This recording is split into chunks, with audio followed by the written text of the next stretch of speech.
Salut et bienvenue sur Phoenix, l'échec mention très bien, le podcast qui démystifie la peur de l'échec. Je m'appelle Enzo Colucci et un mardi sur deux, je vais à la rencontre de personnes du quotidien pour qu'elles nous parlent d'un tournant de sa vie. Une ambiance à la cool, comme si on se prenait un verre en terrasse, pas de leçon de morale, chacun prend ce qu'il a à prendre. C'est juste des témoignages hyper authentiques sur un sujet qui nous touche toutes et tous. Alors j'espère que tu vas kiffer. Hello et bienvenue sur Phoenix, l'échec mention très bien. Aujourd'hui on est chez Sarah. Salut Enzo. Salut Sarah, comment va ? Ça va, raisonnablement. Enfin, comme tout le monde, je pense peut-être à l'approche des fêtes un peu, et puis le confinement à la maison, mais ça va. C'est ça. Et puis contente de faire partie du podcast. Ah bah, ultra content que t'aies accepté. Et de te rencontrer d'ailleurs. Mais de ouf, trop bien. On s'était écrit, je crois, d'ailleurs, je crois que t'avais commenté un post. Ouais, t'avais commenté un post sur LinkedIn, et je t'avais écrit, j'avais vu ton profil, j'avais dit, wow, j'ai dit, mais toi, il faut trop que tu viennes, tu dois avoir des trucs de ouf à dire. Et je pense que ça va être le cas, du coup. De ouf, je sais pas, mais voilà, je suis là pour partager, j'aime ça, donc cool. Et bah, trop bien. Bah, rentrons direct. T'es qui, Sarah ? Alors, donc Sarah, effectivement, je suis jeune retraitée à l'épée d'âme, en fait. J'ai été pendant plus de 25 ans en équipe de France à l'épée, donc j'étais escrimeuse. J'ai eu 2 titres de championne du monde, surtout, et une médaille de bronze, une médaille olympique aux Jeux Olympiques d'Athènes en 2004, plus quelques titres de Coupe du Monde, des médailles aux Championnats d'Europe, etc., etc. Donc escrimeuse pendant plus de 30 ans, et puis je pense peut-être à vie même. Et puis voilà, je viens de la Guadeloupe, une petite île à 8000 km de Paris, où l'escrime c'est pas le premier sport qui ressort, hein, et puis voilà quoi, c'est pas simple du tout. Et en parallèle, maintenant en reconversion, en changement de vie, puisque j'ai arrêté le sport maintenant en 2016 après les Jeux de Rio. Je travaille dans le digital maintenant, dans la data science en l'occurrence, et puis voilà, c'est moi. Welcome. Trop stylé. Pour ceux qui écoutent, je me fous pas de votre gueule. Hein. On a quand même quelqu'un qui a rapporté des médailles olympiques, donc on va parler, vous vous doutez bien, d'échecs sportifs. Est-ce que du coup tu peux nous donner ta définition à toi, ta vision en tout cas de l'échec aujourd'hui, Sarah ? Moi je pense que j'ai 2 entre guillemets définitions de l'échec, parce que déjà l'échec entre guillemets, ce qu'on appelle échec, en tout cas, fait partie de la vie de l'athlète, qui peut prendre pas mal de formes. Hein. Alors, ne pas être sur le podium, d'accord, ne pas gagner la compète, mais ça peut être aussi une blessure, ça peut être pas mal de choses. Et puis surtout, en fait, on est toujours confronté à l'échec, parce que il y a que 3 places sur le podium, c'est très con, mais il y en a 3. Quand je regarde aussi, on est des milliards sur Terre. On est quelques milliers à avoir fait les Jeux Olympiques, et on est encore quelques milliers parmi ces milliards de personnes à être médaillés olympiques. Donc ça aussi, avec le recul, on se rend compte que moi, avec le recul, en tout cas, je me rends compte que c'est quand même balèze. Parce qu'au début, je me rendais pas tant compte que ça. C'est les retours de chacun. Donc il y a entre guillemets le petit échec, c'est-à-dire que vous avez un objectif qui est de gagner une médaille olympique. Et vous avez des étapes en fait qui valident votre parcours, si vous avancez dans le bon sens ou pas, s'il faut rectifier un peu la trajectoire. Et en fait, ces étapes, je sais pas, c'est des coupes du monde, des championnats du monde, des championnats de France, des choses comme ça. Et effectivement, pendant ces périodes-là, on peut se vautrer, on peut ne pas gagner la compète, mais ça reste des échecs parce qu'on gagne pas, mais ça reste des échecs de validation en fait. Donc c'est pour ça que je pense qu'il y en a 2. Donc c'est ceux-ci en l'occurrence. Et le pire, le vrai échec pour moi, c'est celui qui fait vraiment. Alors je vais parler. En plus, je suis chez moi, donc je vais utiliser les mots que j'utilise en temps normal. C'est celui qui fait vraiment mal à la gueule, quoi. L'échec, c'est le vrai gros échec, c'est l'objectif auquel on tient énormément et qui, en fait, quand on se le prend, en fait, il y a plus rien qui compte. On est déstabilisé, on a une espèce de souffrance, mais aussi bien physique que mentale. Et on a l'impression que... Et le pire, en fait, avec ce genre d'échec, moi j'en ai connu un terrible, on va y venir de toute façon, mais où on a l'impression que... En fait, l'échec, ça devient de nous, alors qu'à la base, c'est un acte, mais ça devient de nous. Ça prend une part tellement importante que on a l'impression de ne plus être capable de rien en fait. Donc c'est ça, pour moi, la définition de l'échec, c'est celui qui fait vraiment, qui vous ramasse en fait, qui vous découpe. C'est ça, en fait, d'accord. Une grosse claque dans ta gueule où, sur le coup, tu penses que tu peux pas t'en relever, quoi. Ouais, c'est ça. Clairement. Ouais, j'ai bien aimé aussi le côté autant physique que mental. Ah ouais, c'est totalement. clairement ça. Ça te bloque, en fait, ça te paralyse et tu te rends compte que tu sais plus rien faire, quoi. Ouais. T'as plus envie de te lever de ton plumard. C'est Netflix et rien d'autre. En fait, tu te demandes même si t'es capable. Si t'es, est-ce que tu t'as doutes. bien fait d'aller sur ce truc-là ? Est-ce que t'avais vraiment ce qu'il fallait en fait pour y aller T'avais envie de dire les couilles. les coronesses que je voulais dire même. Non mais ouais, tu te demandes si t'as pas vu viser trop haut ou autre, et en fait tu vois le premier truc qui te vient à l'esprit, mais est-ce que j'en suis vraiment capable, quoi ?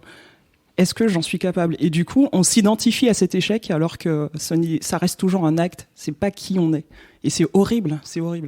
Oui, d'accord. Bah, écoute, on va parler à toi d'un de tes plus beaux échecs, même comme tu disais, avec ton principe de palier. Donc, comme tu dis, t'en as vécu beaucoup. Il y en a un qui t'a marqué plus que d'autres.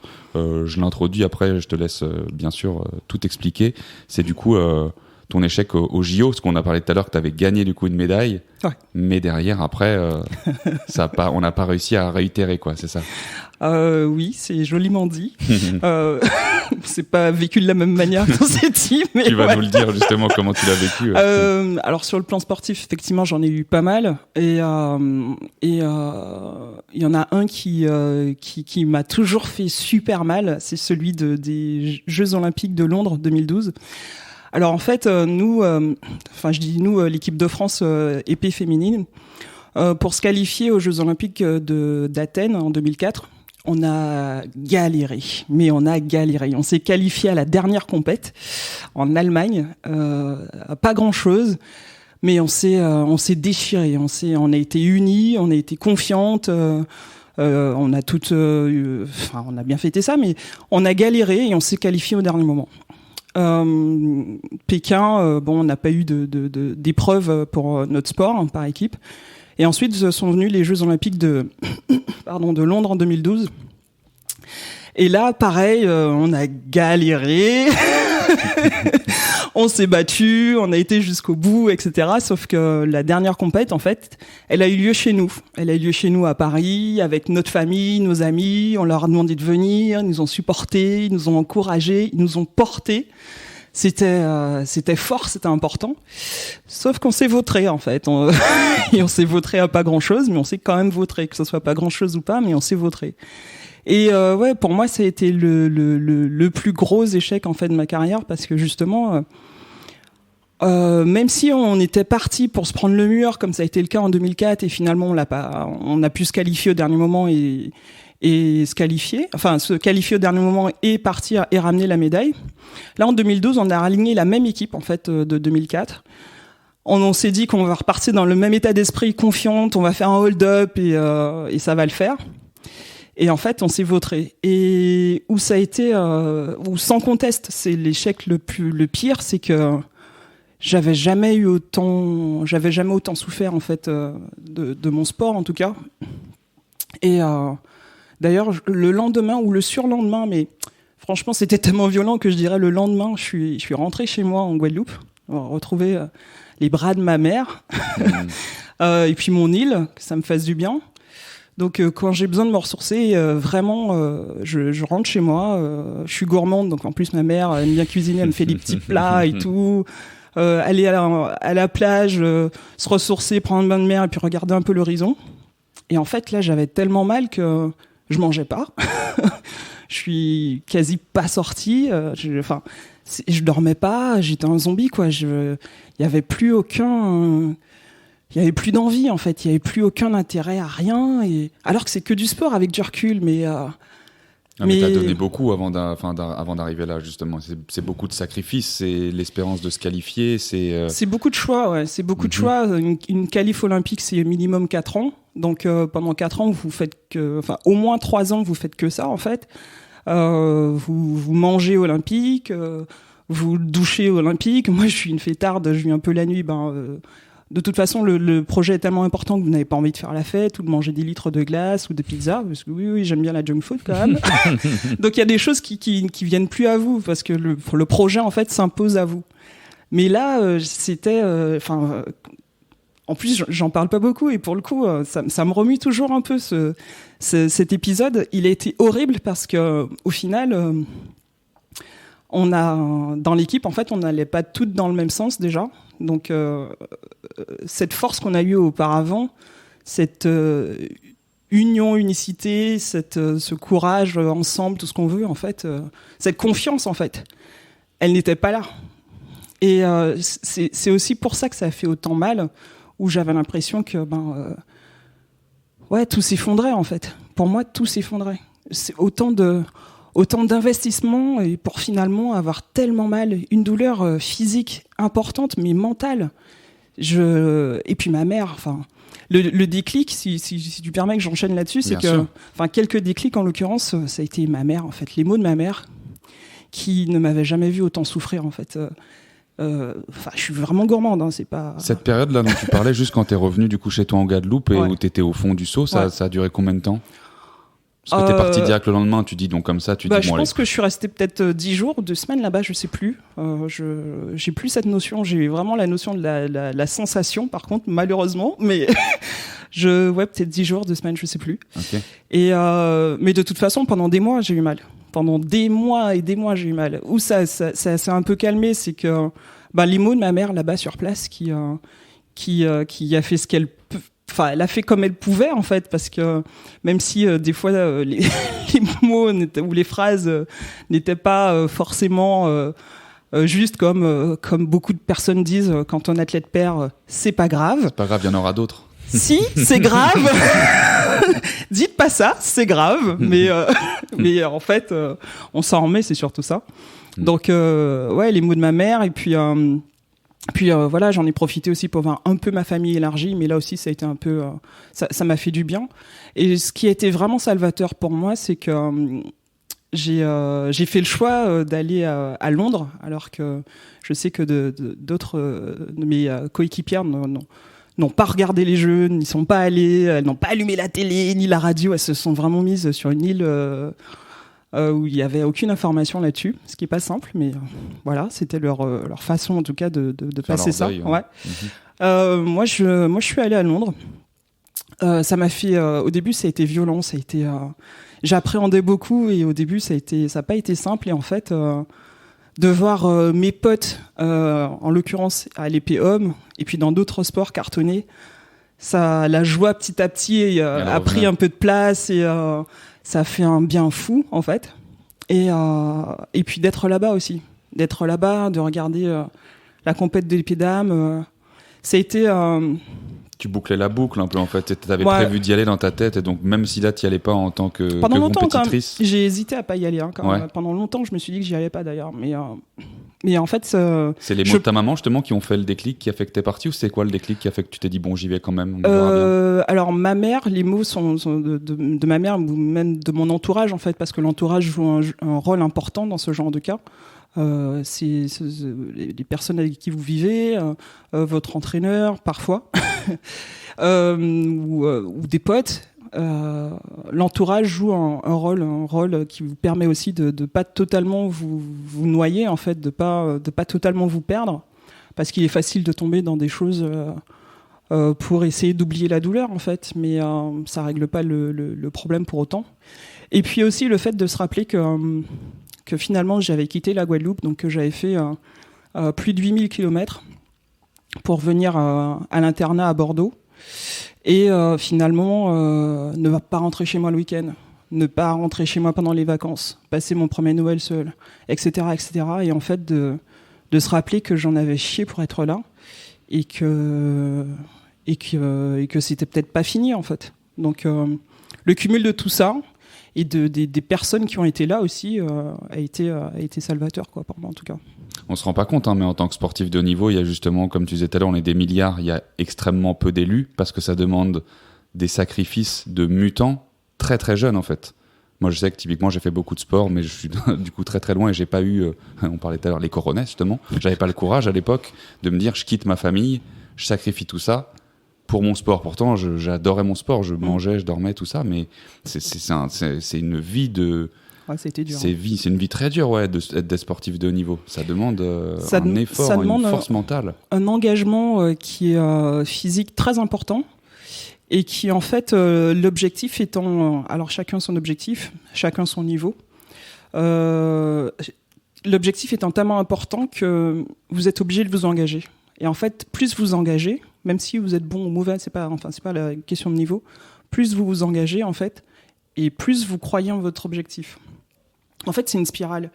On y croit, on peut se casser la gueule, et en fait, on y croit tellement qu'on peut récupérer plus vite d'une blessure.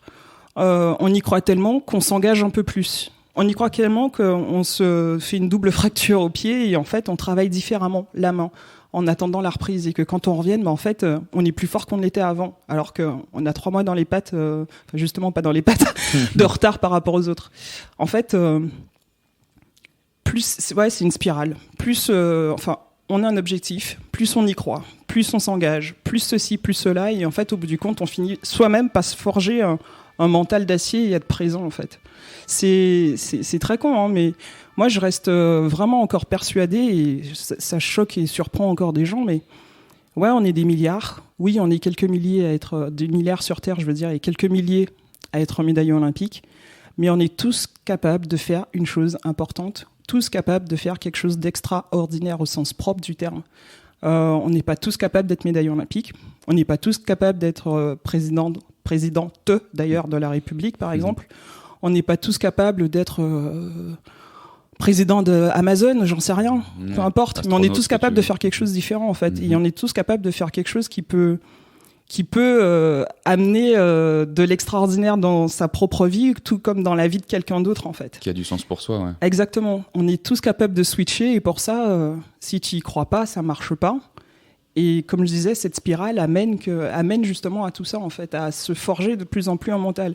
Beaucoup de personnes pensent que les sportifs de haut niveau sont des dieux, qu'ils sont extraordinaires, qu'ils sont forts, qu'ils ont un mental, qu'ils ont plein de trucs, tout ce que tu veux. Alors moi, pendant longtemps, j'y croyais pas à ce truc-là. Mais aujourd'hui, j'y crois parce que j'ai compris pourquoi j'y croyais pas et pourquoi... En fait, c'est que à la base, on est comme tout le monde. On n'est pas tous... On peut être doué pour quelque chose, mais on n'est pas des surhommes, en fait. C'est juste qu'à un moment donné, on fait le choix de switcher, de se dire que c'est possible. Et pourtant, moi, j'avais des gens autour de moi qui me disaient tu vas jamais y arriver, tu vas jamais t'en sortir. En plus, tu viens de la Guadeloupe, l'escrime, c'est un sport de Bourges. Enfin bon, la liste est longue. Mais on est tous capables de switcher et puis surtout de passer à l'action, en fait. Parce que, je pense qu'il y a beaucoup de jeunes qui veulent être des Teddy Riner. Alors qu'en fait, ce serait bien qu'ils soient les futurs eux, surtout. Il y a beaucoup d'autres qui veulent être des Mbappé. Il faut toujours... je parle comme, entre guillemets, certains journalistes, et c'est vraiment un propos dont j'ai horreur. Vous serez toujours les futurs vous, et pas les futurs quelqu'un d'autre. Mais c'est surtout qu'à un moment donné, il faut y croire, il faut bien s'entourer, et il faut y aller, en fait. Il faut switcher, il faut passer à l'acte. Et c'est ça qui fait la différence, en fait. On n'est pas plus différent que d'autres, on n'est pas plus capable d'eux, c'est juste qu'à un moment donné, on y va. Et ça a été quoi, du coup, les petites actions? Donc, si on contextualise un peu, donc, vous ne qualifiez pas. Non, mais c'est bien, t'es là pour ça, hein, c'est toi l'invité. Mais, donc, vous plantez, malheureusement, lors des qualifs, tu repars, tu prends un peu de force avec ta famille, tu reviens, du coup, tu fais les jeux, en tant que spectatrice, du coup, à Londres. Et c'est quoi, du coup, après les actions qui te permettent de remonter la pente à ce moment-là où ça va pas bien? Qu'est-ce que tu fais après ça? Ce qui a été aussi salvateur pour moi, alors même si c'était mon métier, c'est que pendant cette période, en fait, j'ai pas pratiqué de sport. Enfin, j'ai pas fait d'escrime. J'ai pas fait d'escrime parce que j'ai fait du sport. Je me suis mise au taekwondo pendant un moment. C'est génial parce qu'en fait, la boxe, déjà, c'est assez proche de l'escrime au niveau des déplacements. Donc, c'est pour ça aussi que parfois on s'entraîne avec des boxeurs. Sauf que l'escrime, c'est devant, derrière, et à la boxe, on a en plus les déplacements sur les côtés. Donc, le taekwondo, j'étais plutôt pas mal aussi au niveau des déplacements, ça allait, et puis de la longe. Donc, alors en plus des mots de ma mère, la Guadeloupe, etc., mon entourage, ce qui a été salvateur, c'est aussi de taper dans quelque chose. Hein. T'extérioriser la haine que t'avais à ce moment-là. Ouais, taper dans un sac, voilà. Donc la boxe c'était pas mal, et puis le taekwondo ça m'a fait un bien fou. Et en plus j'avais l'avantage sur l'allonge ou des choses que j'avais appris avec l'escrime, donc c'était plutôt pas mal là-dessus. Et j'ai perdu ta question, je crois. Non, c'était les petites actions que tu mettais, donc tu dis que t'arrêtais de faire du sport. Ouais.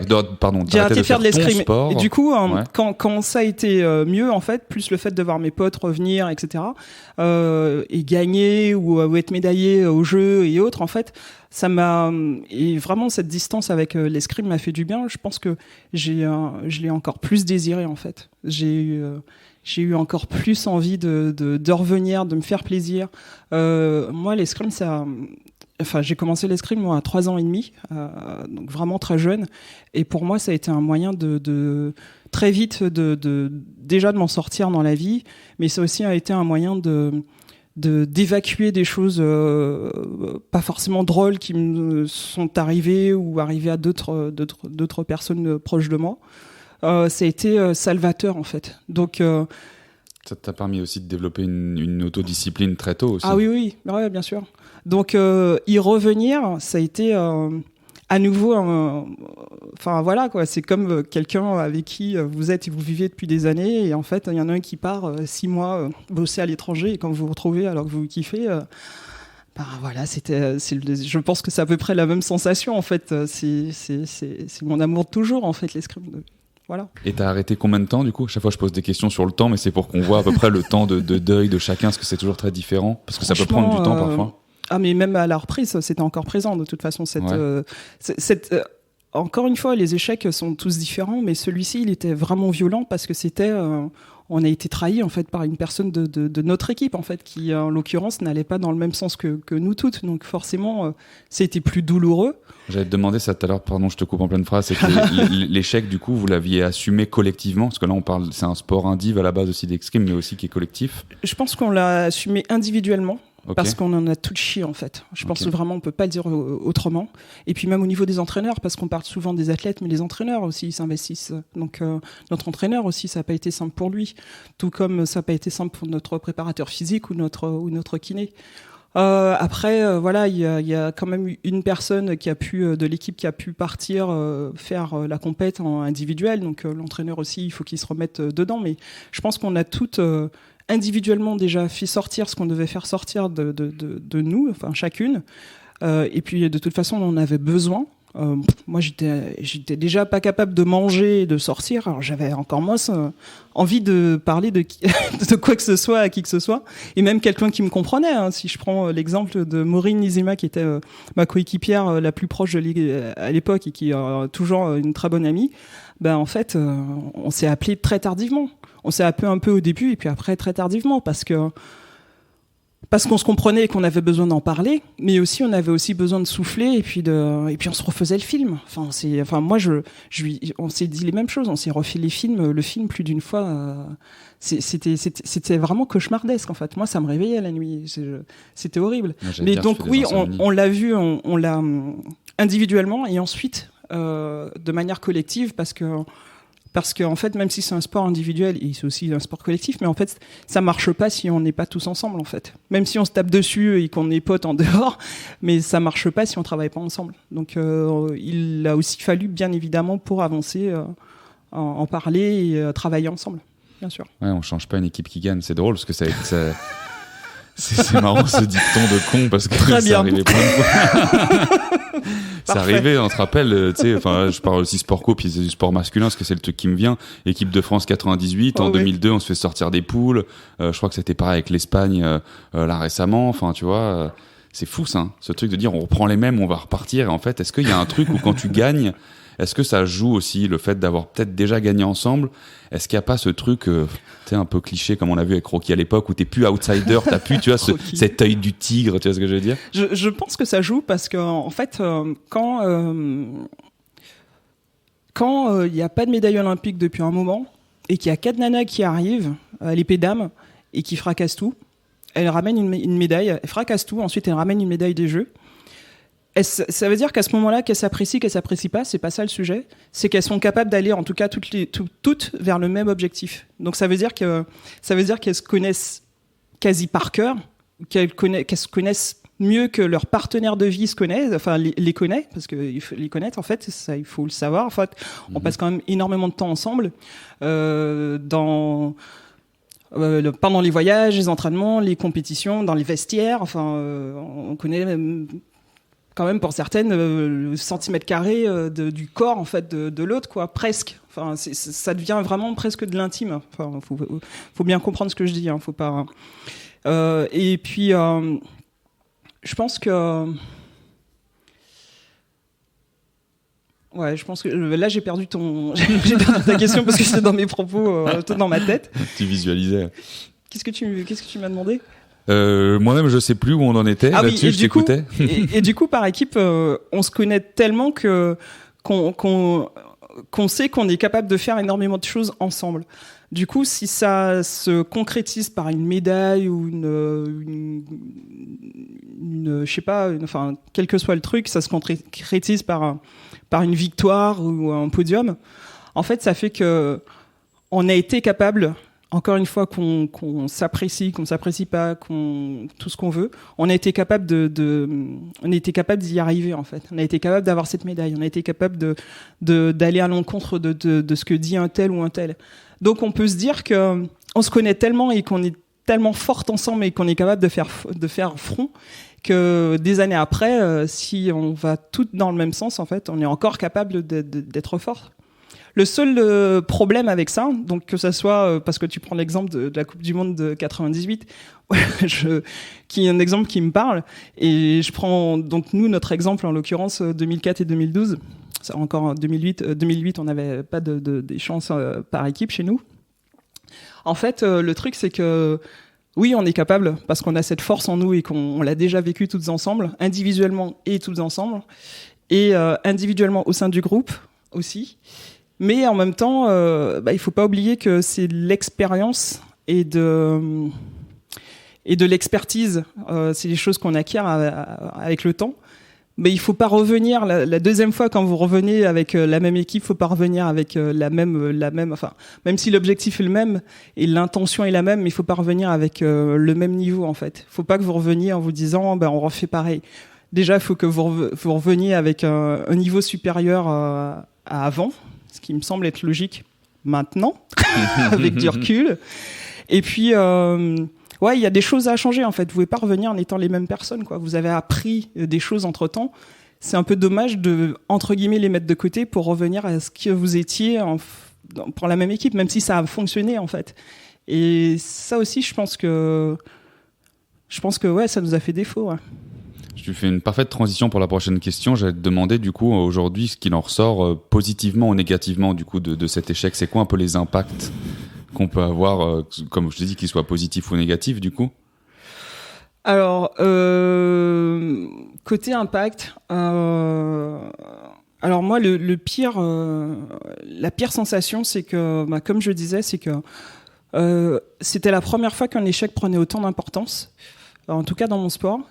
Et mon gros souci, ça a été que jusque-là, un échec, ok, on le prenait en pleine poire et à chaud, tu réfléchis et tu notes en fait ce qui te vient. Tu notes.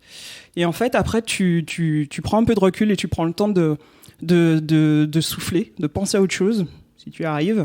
Là, c'était pas le cas, mais le temps de penser à autre chose. Et de te ressourcer, de faire quelque chose, et ensuite de revenir, et à froid, sur le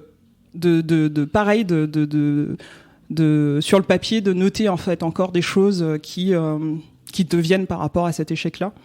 Et ensuite te dire, voilà ce qui a été, ce qui n'a pas été, et ensuite, t'as ton prochain objectif, et ensuite voir comment tu te prépares en fait pour ce prochain objectif. Celui-ci, il a été terrible parce qu'en fait, j'étais pas capable. D'ailleurs, j'ai jamais fait. J'ai pas été capable à un moment donné. Je le dis, je souris et je ris là, mais c'est nerveux en fait. Je me rends compte que j'ai pas été capable à un moment donné à chaud. Pourtant, je pense que ça a été chaud pendant des mois dans ma tête de noter les choses qui n'ont pas été et ce qu'il aurait fallu faire et ce qui nous a manqué. Et ni à froid d'ailleurs, toujours pas. Parce que en fait, cet échec, j'avais l'impression d'être devenu cet échec en fait. Donc pour moi, ça a été la pire chose parce que j'avais l'impression que j'étais plus capable de rien, que j'étais entre guillemets bonne à rien, que je servais à rien. Enfin, il y avait beaucoup de choses négatives. Enfin, donc il y a forcément le doute a commencé à prendre de la place, se dire toi, je vais te dévorer. Donc la confiance qui a toujours été une force, petit à petit en fait, elle s'est fait dévorer quoi. Donc les impacts aujourd'hui, en négatif, c'est que moi, ça a changé en fait ma perception de moi-même pendant un moment. Ça a amené le doute, donc forcément une perte de confiance en moi pendant un moment. Et je pense que j'en ai encore. J'ai pas encore trouvé la posture que j'avais avant, en tout cas. J'en ai conscience. Donc après, ce aussi dont j'ai conscience, c'est que si cette force, cette rage. Tout ça, ça a été là avant. C'est que si c'est là, c'est que je peux retrouver le chemin en fait pour y accéder. Donc voilà. Et la confiance en les autres en fait, parce qu'encore une fois, on n'allait pas toutes dans le même sens à cette période-là. Donc ça a eu un impact là-dessus.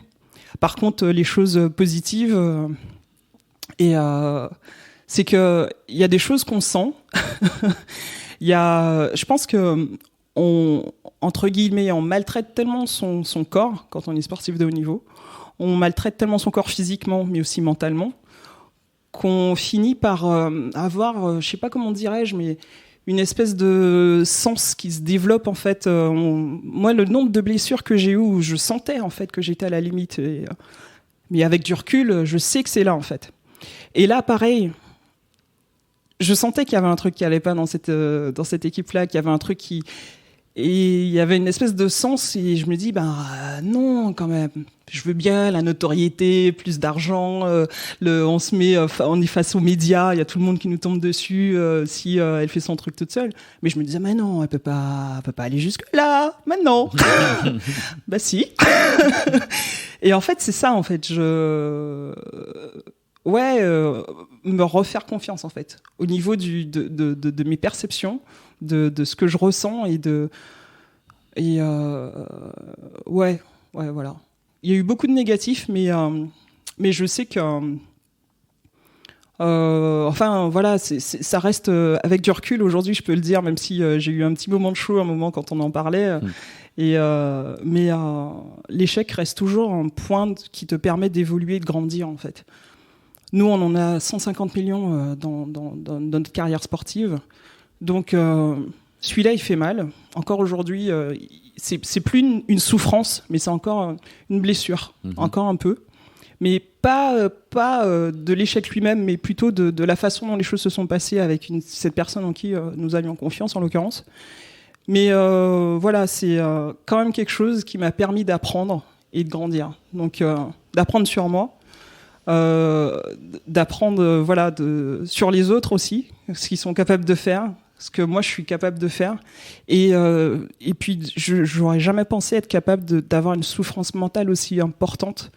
Et aujourd'hui, voilà, il faut vraiment que les gens se rendent compte que, il y a des choses dans la vie qui nous bousillent.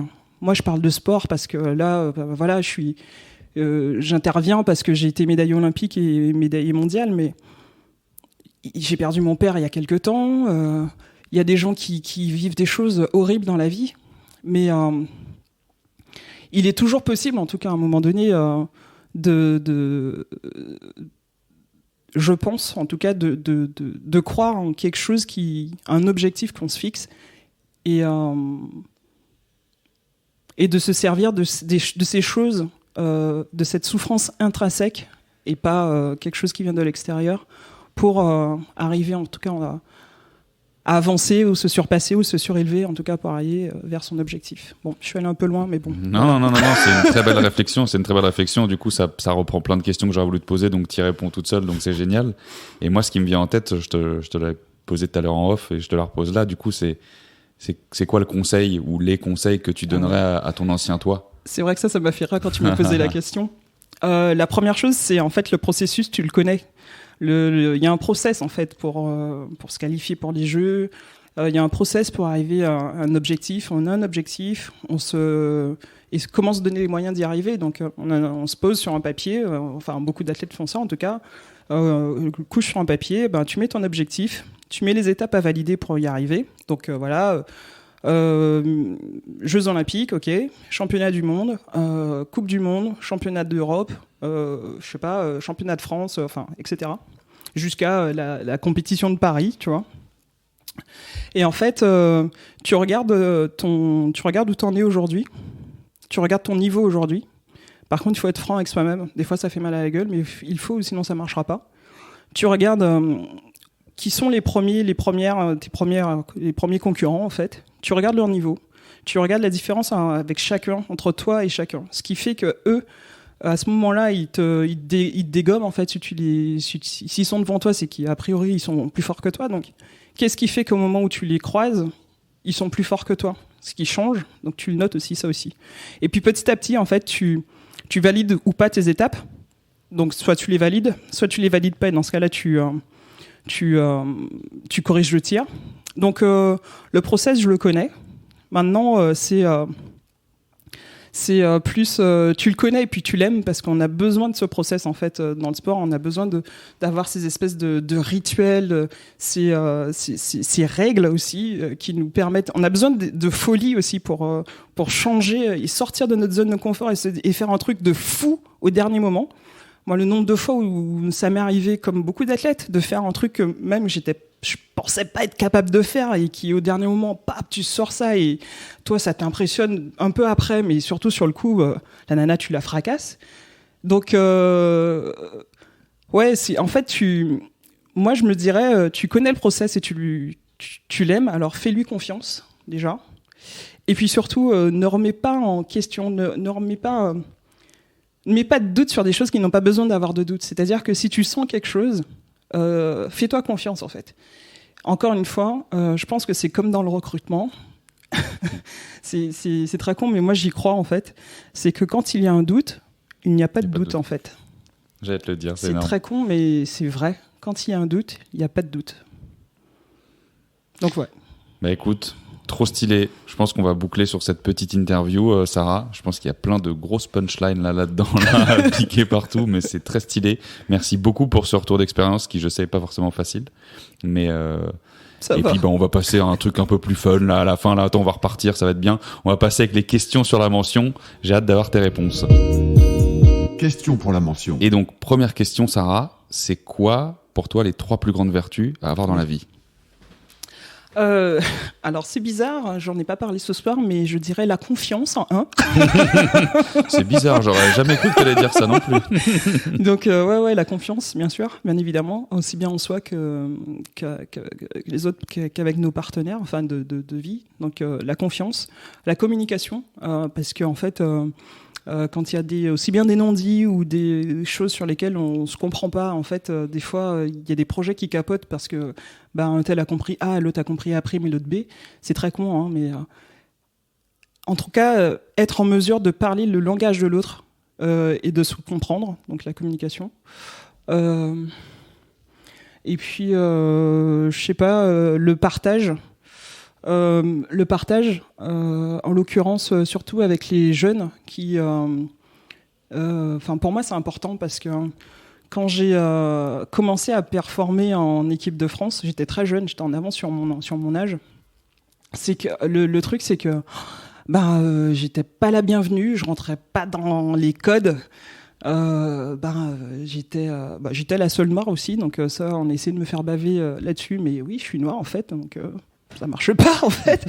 Je venais de la Guadeloupe, donc je venais quand même très loin. Je rentrais pas chez moi le week-end, etc. Et puis j'étais dur. J'étais dur parce que j'avais morflé et que je morflais en fait et que j'avais un objectif et que je voulais l'atteindre. Donc je rentrais pas du tout dans les codes. J'étais vraiment différente des autres. Et Et j'aurais aimé, en tout cas à ce moment-là, parce que je sais que d'autres étaient passés par là, j'aurais aimé qu'on me dise, en fait là, il risque de se passer ça. Là, tu risques d'être bloqué par ça. Là, tu risques de morfler sur ça. Mais accroche-toi, en fait. Et j'ai pas eu cette occasion de vivre ça, d'avoir des conseils mentor, des anciens, en fait. Mm-hmm. Ouais. Et là, aujourd'hui, en tout cas, pour moi, c'est important. Donc, la troisième vertu, en tout cas, du moins, pardon, ce serait le partage avec les plus jeunes, qui, pour moi, partage vaut aussi pour éducation, et être en mesure de leur dire, ça va pas être simple. Là, on va te mettre des bâtons dans les roues, mais il faut que tu t'accroches. Moi, j'ai vécu ça a été un frein. Peut-être que pour toi, avec ta personnalité, peut-être que ça marchera ou ça marchera pas. Mais j'aurais aimé, et donc du coup, c'est aussi pour ça que je le fais, et que parfois, je vais dans des collèges ou des lycées voir des jeunes, parce que c'est important, en fait. Trop stylé. Confiance, communication, partage. Right. Validé. Next question. C'est quoi? Est-ce que n'en parlons pas, c'est quoi? Est-ce que tu as un livre, un film, une série, un podcast, un truc que tu as kiffé? Alors, j'ai pas mal de choses. Je vais essayer de faire une réponse succincte. Ça me changera. Donc, je viens de commencer l'assignation, d'ailleurs, cette semaine. Mais j'en parle pas encore. Côté bouquin, donc, je dirais Open d'André Agassi, que j'ai acheté récemment, que je commence à manger aussi. Open d'André Agassi. Je dirais L'échec aussi de Pépin. Je crois que c'est Charles Pépin, je ne me rappelle plus. Les vertus de l'échec. Les vertus de l'échec, ouais. Parce que je l'ai rencontré il y a un an d'ailleurs.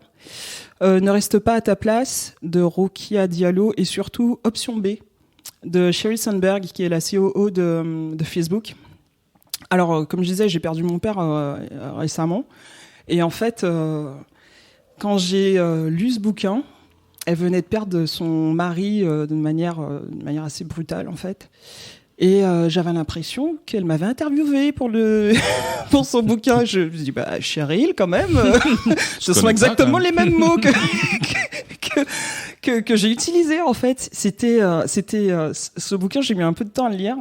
Il était violent parce que c'était dur, et qu'on est dans une société où on nous apprend pas, en fait, à gérer ça, en fait. On nous apprend pas que, même si on sait que ça va arriver à un moment donné, mais on n'est pas prêt, en fait. Je pense qu'on le sera jamais, mais on n'est pas dans une société où on parle de ça, en fait. On parle d'un père qui part, enfin, qui disparaît, des choses de ce genre.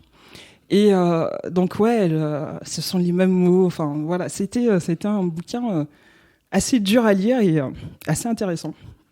J'ai une voix un peu frêle là, mais ça va. Sinon. Option B, du coup, tu dis. Option B, ouais. Ok. Qui est là d'ailleurs. Je vois très bien ce genre de bouquin où tu lis une page et t'es obligé de la refermer et de souffler. Tu te dis, attends, oula, je viens de lire un truc là. Attends, je vais le digérer avant de passer à la suite là. C'est ouf. Ouais. Ouais, je vois. Puis ceux qui n'ont pas écouté l'épisode 16 de Tom, qui était venu témoigner aussi, qui a perdu son papa il y a 2-3 ans, c'était 2016 je crois, que je dise pas 2018 pardon, et qui à la suite de ça est parti en voyage et tout. Très beau témoignage aussi de Tom, okay. Plein d'émotions, un peu comme toi là quand il en parlait, on sentait les yeux un peu humides. Ça change la vie. Hein. Ça remet vraiment d'équerre, je trouve. Les choses n'ont plus la même importance, la même valeur. En fait. Vraiment, moi, pendant un moment, je me suis demandé, mais qu'est-ce que je me fais chier à Paris je sais pas, à croiser parfois des cons, à m'emmerder avec des... Enfin, alors qu'en fait, c'est pas ça, la vie. Moi, j'aime taffer, j'aime mon taf, et peut-être qu'en fait, j'ai peut-être pas besoin de passer 10 ou 12 heures par jour, en fait. Peut-être que je peux faire autre chose, en fait. Peut-être que j'ai appris des choses, peut-être que je peux les partager avec, encore une fois, les plus jeunes.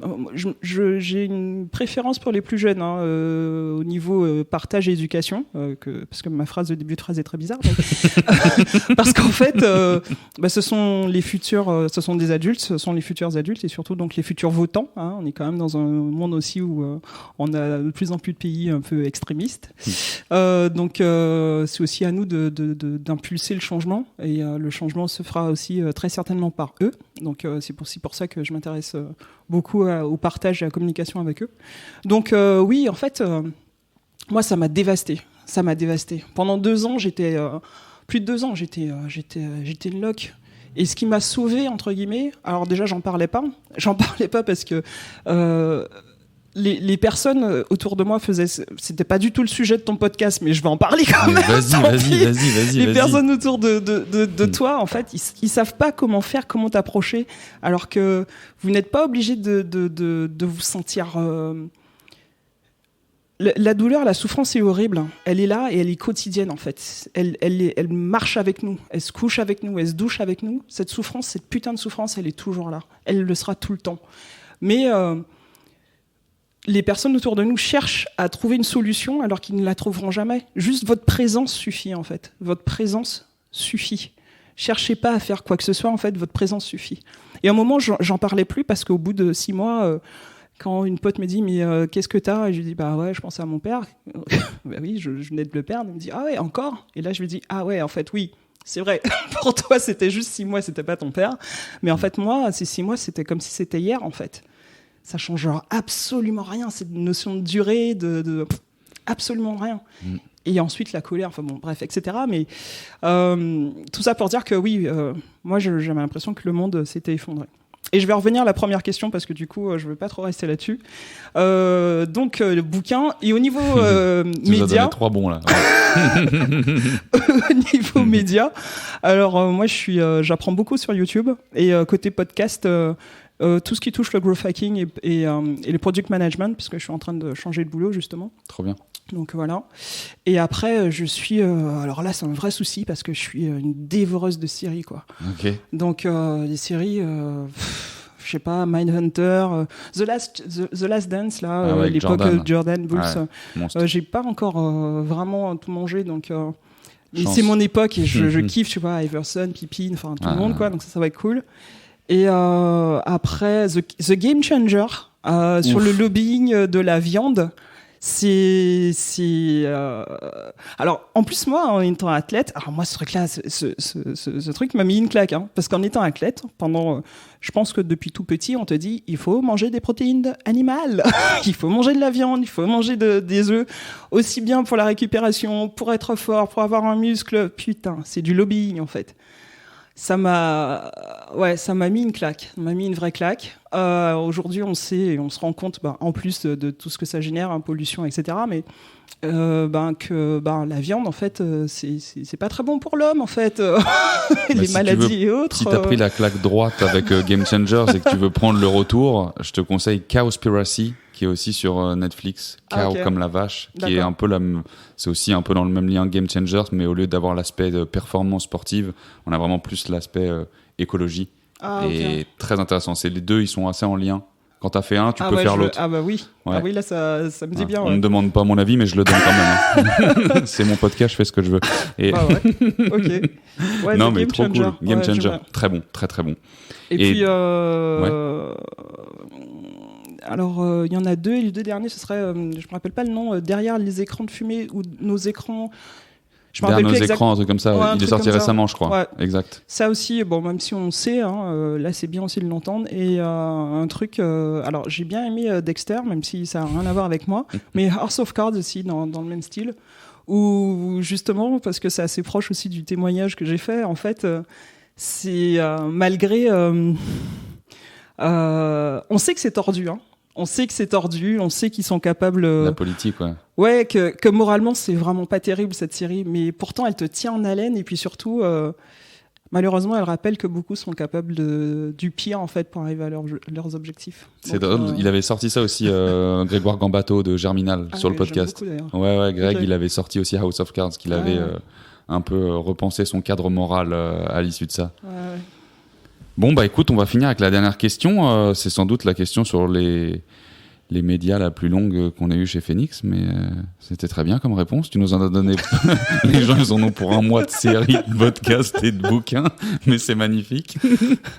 C'est quoi ton prochain objectif, Sarah, que tu t'es fixé ? Alors, j'en ai 2 gros. Le prochain, je vais changer de boulot, donc je vais souffler un petit peu quelques semaines, et donc changement de boulot, voilà, c'est ça, changeant de profession en fait, c'est pas juste d'employeur mais de profession. Tu tournes vers du product, product, ouais, plutôt product management. Alors alors moi pendant longtemps, il y a pas mal de petites choses que j'ai aimées, un peu à droite à gauche, et pendant longtemps je me suis dit mais en fait je m'éparpille, et en fait je me rends compte aujourd'hui que j'ai toujours aimé que tout ça se traduit dans un métier, enfin au moins un, qui est le product management en growth en fait. Donc j'aime le growth hacking, j'aime le digital, j'ai toujours aimé le produit et l'aspect, enfin ce qu'on est capable de faire avec tel ou tel produit ou comment l'améliorer. Et j'ai découvert cette année, au moins en 2020, que c'est vraiment ça. Donc ça c'est bien. Donc changement de taf. Et la deuxième chose, ça sera pas pour tout de suite, mais quand même, c'est en fait plusieurs projets. Alors je sais pas sous quelle forme, hein, association, fondation, enfin peu importe, c'est pas ça le plus important. Mais quelque chose en tout cas qui peut rappeler aux plus jeunes de mon île, en tout cas de la Guadeloupe, parce que c'est une île qui m'a beaucoup porté et apporté. Et j'ai aussi envie et besoin de redonner, mais réapprendre aux jeunes, en fait, aux plus jeunes en tout cas, à manger correctement, à se faire confiance, parce que c'est aussi important, à reprendre une activité physique, etc. etc. Et aussi à se dire, en fait, même s'il n'y a pas beaucoup de taf là-bas, le chômage est quand même assez important, il est quand même possible de faire des choses, non seulement avec le no-code, le web design, le web, ce qu'on veut, qu'on peut être en Guadeloupe et bosser pour quelqu'un qui est en Australie, surtout de nos jours en fait, en plus avec le Covid et ce qui se passe, même si là-bas ils sont pas confinés, mais il y a des possibilités en fait. Et tout ça, j'aimerais arriver à faire ça entre guillemets, en tout cas de manière gratuite pour eux, et faire aussi des événements avec des sportifs, des artistes, pour justement leur dire à ces plus jeunes, en fait, on vous a dit que ça va pas être simple, vos parents vous disent de bosser, c'est pas pour rien. À l'école, par exemple, il y a moyen, même si on est à 8000 km, il y a moyen de faire des choses et puis en plus, on est à 8000 km de Paris, mais on est plus proche de New York. On n'est pas loin de Montréal. Il y a Barbade qui est à moins d'1 heure, Miami à 45 minutes. Enfin, il y a des choses à faire en fait dans la Caraïbe et qu'on peut s'en sortir en fait. Donc j'aimerais bien arriver à faire ça. Et pour ça, pour que tous ces projets soient de manière entre guillemets gratuite pour eux, monter une agence en tout cas qui prenne tout en compte, que ça soit le growth, le product management, du MVP, enfin vous venez avec une idée et puis vous repartez avec un truc et l'argent en tout cas sert en tout cas à des jeunes quoi. Voilà. Trop bien, un incubateur. C'est pas encore gros, fait, mais je suis à fond. Trop stylé. C'est tout le mal qu'on le souhaite. Avant qu'on se quitte, Sarah, parce qu'on aurait pu rester là pendant des heures, je trouve papoter. Il y a un petit rituel de fin. Et chez Phoenix, c'est est-ce que tu peux résumer tout ce qu'on s'est dit là en une phrase idéalement? Waouh.